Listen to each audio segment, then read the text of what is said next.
With the landslide victory of Donald Trump as the 47th president of the United States, having been the 45th before, actually should have been the 46th, but for the election fraud, we are all ecstatic. We all look forward to helping him make America great again. And I'm fully supportive. And in fact, I like most of his cabinet appointees and other appointees, but I have to caution him in one respect.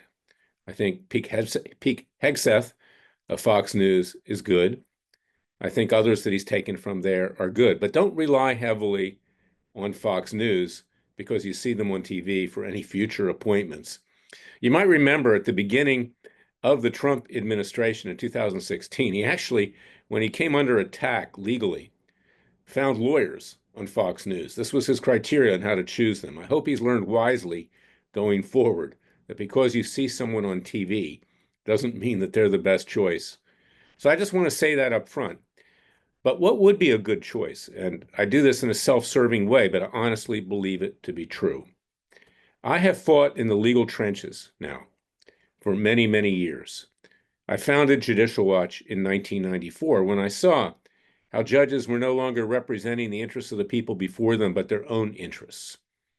As I've said many times, Thomas Jefferson in particular, talking about federal judges, and he was against them, thought they would become despots and tyrants, causing us to shed the blood of patriots and tyrants yet again every 20 years or so. I don't want to see that. Jefferson didn't want to see that. But President Trump needs help. He cannot rely on the lobbyists that give him names of people to appoint on the federal bench or what to do in our legal system and rely upon that. They make money off of that. The judges that he appointed in his first term, by and large, were bad. I'm sorry to say that, but they were bad. I write them about them in my book. It Takes a Counter-Revolution. Wake Up America. These are the same judges that have been throwing peaceful J6 protesters in prison. These are establishment figures who don't want to stick their neck out too far. They want to be part, particularly of that Washington legal establishment or legal establishments around the country in the various state capitals. They're not trailblazers. They're not revolutionaries like President Trump. They're not revolutionaries like yours truly. These are people that play it safe and people that go with the flow. We cannot have that if we're going to clean up our legal system, which is corrupt from the top to the bottom. I can tell you honestly, as a lawyer, I became the anti-lawyer in 1994 when I founded Judicial Watch. I had had enough. You can read about it in my first book, Horrors, Why and How I Came to Fight the Establishment. You can still get that on Amazon and major booksellers. I saw what was going on. I had had enough, and I couldn't take it anymore. The legal profession, on down from the top, is the most corrupt profession in the United States and perhaps worldwide. It's no accident that most of our politicians overwhelmingly are lawyers. It's not important that they're lawyers. What is important that they're compromised and they put their own interests first. So this is why I want you to raise this issue with the president.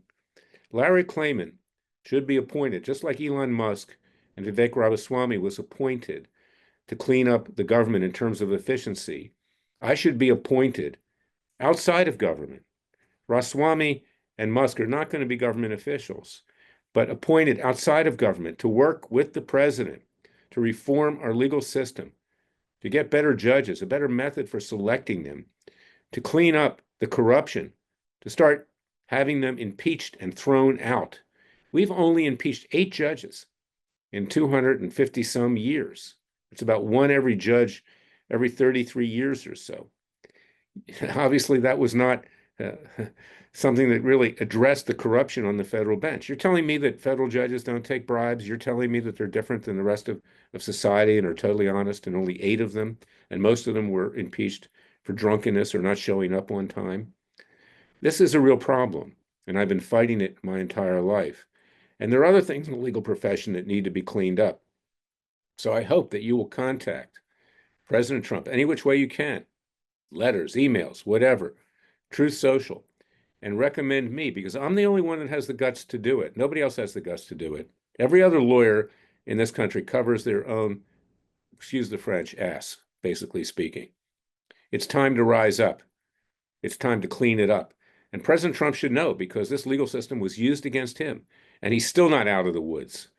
The prosecutor, the DA in New York City, Alvin Bragg, wants to keep the criminal conviction hanging over his head for 4 years and to have the judge sentence him after he's president.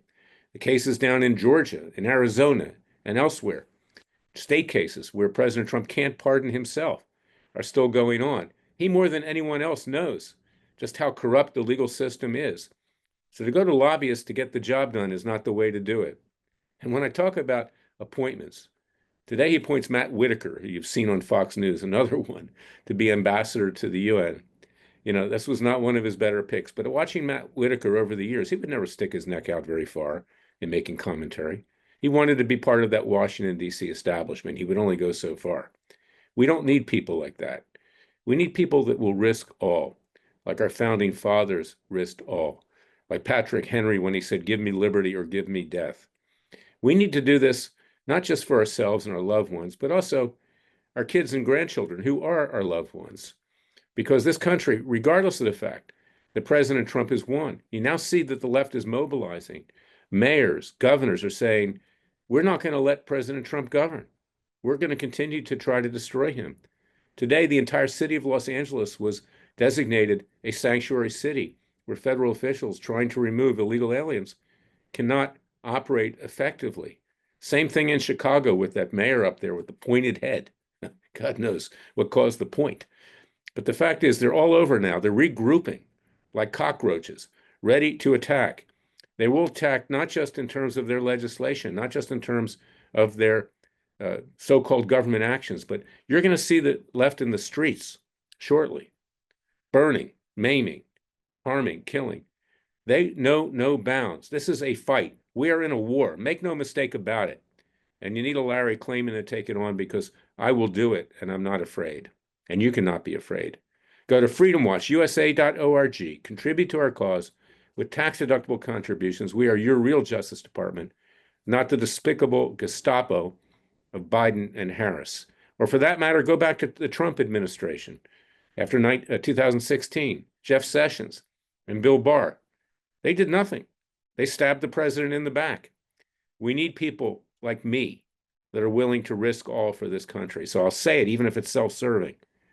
I need to be appointed to clean up the legal profession.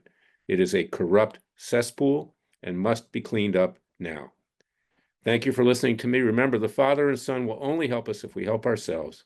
I'll be back tomorrow with another special podcast. Until then, give this some thought because you can ride high in April, as we are now, but as Frank Sinatra sang, shot down in May.